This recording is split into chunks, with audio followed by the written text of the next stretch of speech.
Covered Garden is an epitome of a map that kind of sucks, but it's kind of easy at the same time. If you use the right towers, use the right strategy, it can be unbelievably easy. But if you use a lot of towers in the middle here, and try to make things happen and make one silly little mistake that costs you 3 more rounds of not getting what you need, it can really, really, really suck. So that's what we got going on today for you guys. We're going to be playing a tough round. We're going to be only putting things, I believe, underneath all the glass. We're going to try to plan ahead accordingly and hopefully have a good time doing all of that.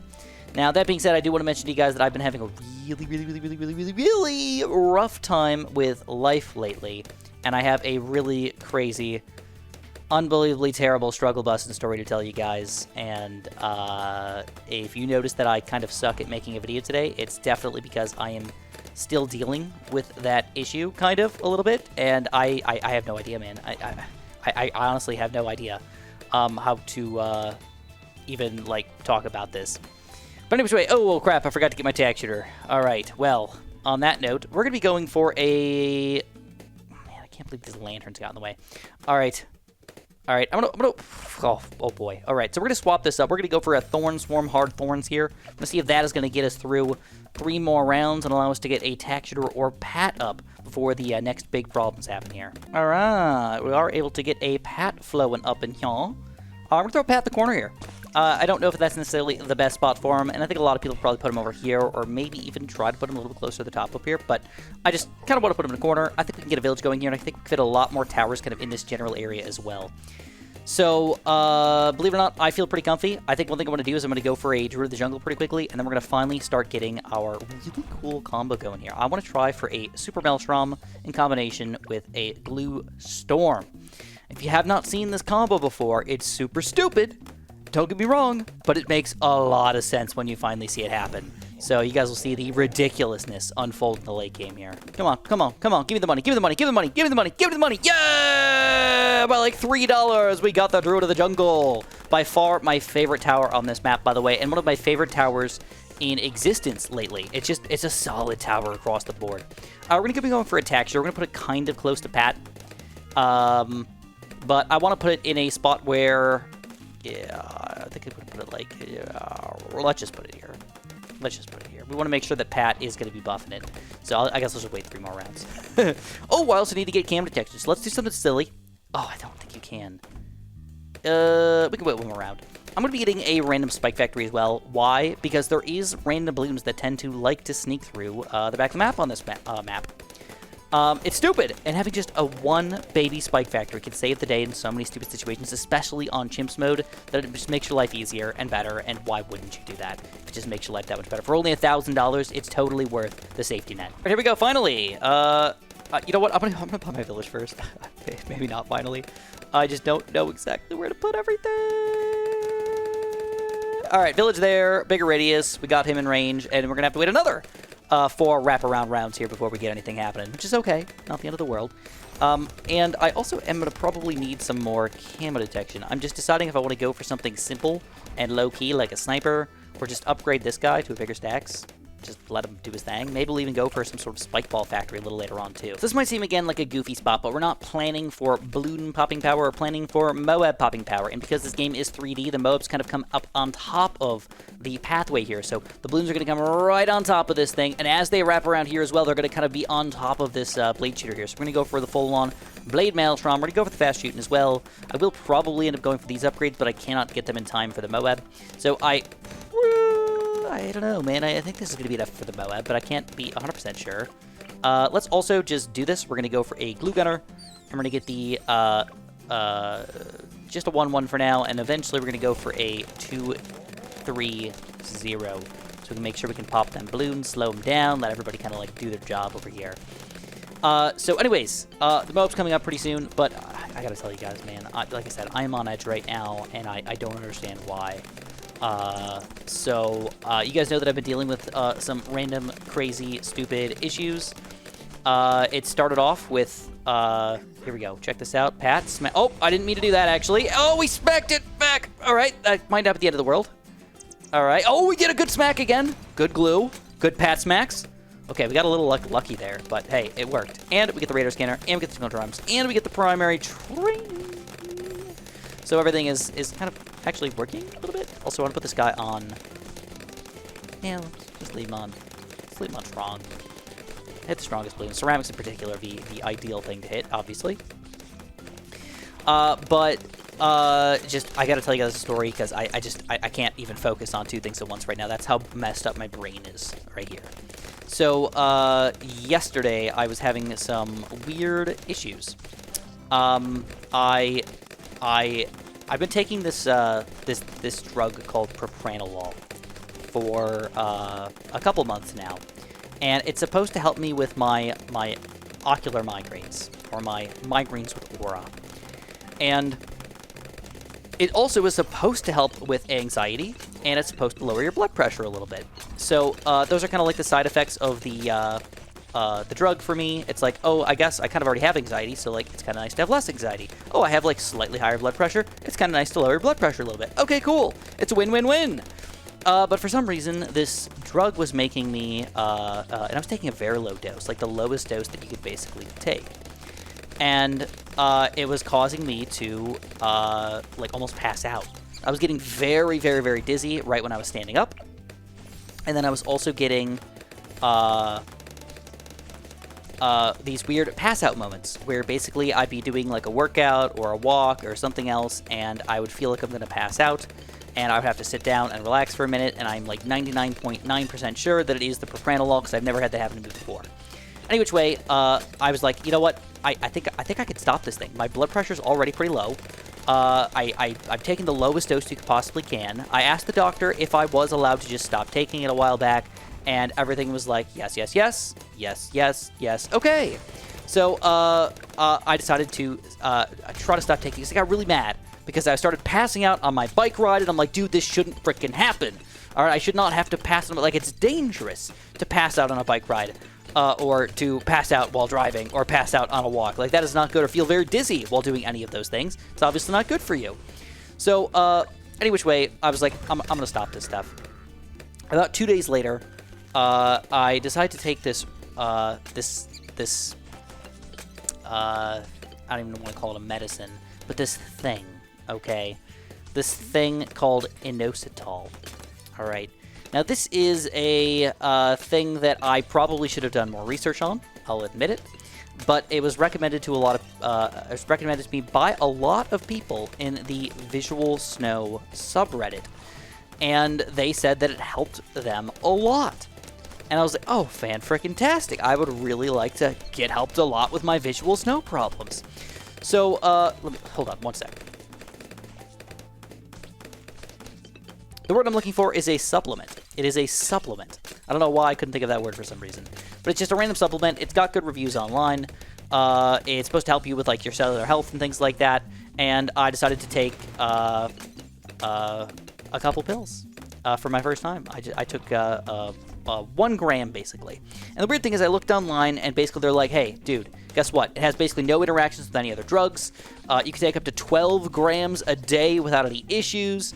And I was like, oh, cool beans, bro. This sounds freaking awesome. Also, super strong. This sounds awesome. It's going to help with the Visual Snow. It basically doesn't interact with anything, and it's going to help me, obviously. So I took a pretty low dose, or so I thought. I don't know. I really have no idea. And about 2 hours later, maybe 3 hours later, I started having the weirdest issue ever. I started getting, I was just like sitting down, and I randomly noticed that my heart was beating very hard. Not fast, very hard. It's like, oh my god, that's kind of weird. So the first thing I do is I have a blood pressure machine, and I go check what's going on with my blood pressure. And it's very high. It's like 150 over something. Now, for me, that's pretty high. Normally, I'm in the 120 range, 125, 128, something. My lower number is actually pretty low as well, like in the, I don't know, 70s, 60s maybe, kind of depending on what's going on. So I generally have, like, pretty good blood pressure. It's basically the answer here. Anyways, I took this drug, and within about a couple hours, I started having my blood pressure go up very high. I started having my heart rate go up ridiculously high. When I say ridiculously high, it started in the 140s, and this is just like standing up, by the way, going up into the 150s, and I started freaking out at this point. I'll admit it. It started going into the 160s, and then it went to the 170s, and I told myself, hey, if it goes into the 180s, that is when I'm going to call 911. And because your max heart rate is supposed to be roughly 220 minus your age. So for me, my max heart rate should be 178. And anything above that is considered, like, dangerous, basically. So, oh, check this out, by the way. This is freaking awesome, man. We're going to do this. We're going to get a quick elk over here and check this awesomeness out, boys. Check it out. Check out the destruction. Now, we're gonna flow this in, all right? We're going to flow this in from a couple different directions. Obviously, we want to make sure we're using our Super Maelstrom to its ideal capacity. We also want to use a glue strike and or glue, what's it called? Gluestplosion. Gluestorm! Or a Gluestorm here to kind of optimize the power of this guy. It'll give him automatic extra bonuses to leads. So DDTs will actually be weaker against a Super Maelstrom, which already has lead pop power, which is cool, so we don't even need to go for a middle path village. This is kind of like the base of our strategy, and then we can go for extra towers to support them. All right, this is not a soloing strategy. This is not a strategy where you just build this combo and you automatically win, but you can see right here, right now, you can see the ridiculousness that's happening. As long as we get our abilities flowing at the right-ish times, we win. We frickin' win, man. And Pat's up to level 10 already. He's smacking things back. We're super stromming. Everything's good. Life is good. Kind of, except for real life. Bloons' life is good. Real life is not good. So back to gaming for a little bit. Here we go, round 63. So I can only assume that we're going to need to strom pretty much every ceramic rush here. And I might have mistimed that already, but let's check it out. Here's another boom, strommage. And I probably will not get this back for the third rush. So let's see if we can just pat through it. If not, it's okay. We're probably just going to have to replay this round and use it a little bit more efficiently. But it's a little close, but yeah, that's not going to happen. All right, so that's not that big of a deal. I think all we got to do is we got to strom a little bit earlier here. I can even try for the second rush here to be a pad ability, maybe. Maybe the smaller rush will get taken down. Ooh, it's very close, but I think we got it. No! No, we don't. All right, just 3 Super Stroms. That's the plan. I know that seems kind of crazy that it has that low of a cooldown, but 3 Super Stroms on round 63, it looks like it's probably going to happen. Heck yeah, baby! Woo! You got that range, too, to make it happen. Uh-oh, reinforced Moabs. Guess what? Smush them. Didn't even need to use the Super Strom either, which is kind of interesting. All right, here's round 65. You can check it when we get the Strom flowing. It makes life really good. I've got the Glue Strike at this point, but not the Glue Storm yet. I think that probably won't matter, but I've got another 3 rounds to save up money anyways. I might not even be able to afford it by that point either, which is kind of stupid. You just get such little money in the 60s. I'll probably meet you guys back around the 70s or so. We'll see if we can survive through the 60s and early 70s without any issues. But honestly, normally they're very, very easy. But with this weird ability combo, this might actually be a little tough, I guess. Like, it's just weird. The patterns are weird. All right, round 75. I always love to show off round 75 because it's a goofy one. We're going to start off with an early Strom here, even though we would like to save this for a little later on. We've got pad ability kind of in combination here, and another Super Strom to end it off. And that is going to get us through 76 as well with 1 Super Strom, baby. Woo! Now, I haven't really used the Glue Storm yet, but realistically, the point is when we really need the max damage. We use Glue Storm, we use pad ability, we use Super Strom all at the same time. Let me try to finish my story here while we're just kind of chilling for a little bit. But ideally, the next thing we go for after this is our Druid. We get a Spirit of the Forest, and the reason why is because the Super Strom does almost all the damage. The Spirit of the Forest cleans up anything that's left over. Or if you do the big Bloon damage, the oh my god damage with this thing, you let the Spirit of the Forest just clean up anything that's left over. One of my favorite towers in the game, even as a Chimp's tower, where you don't make any extra cash from him, which is just insane. That he still makes cash on top of doing all of what he does here. Any which way, so we're at the point where I've got a ridiculously high heart rate, a very high blood pressure, and I decide it's time to call 911. So, there's a lot of people out there that have never called 911 before. I was one of those people until yesterday. I'd never called 911. I've never called 911 for somebody else. I've never called 911 for myself. I've just never had to call it. I have called the police before, once. And it was for just a side story, really, really quick. My calling the police story was to call them to tell them that I'm leaving my car at a wedding venue because I don't want to drive home drunk.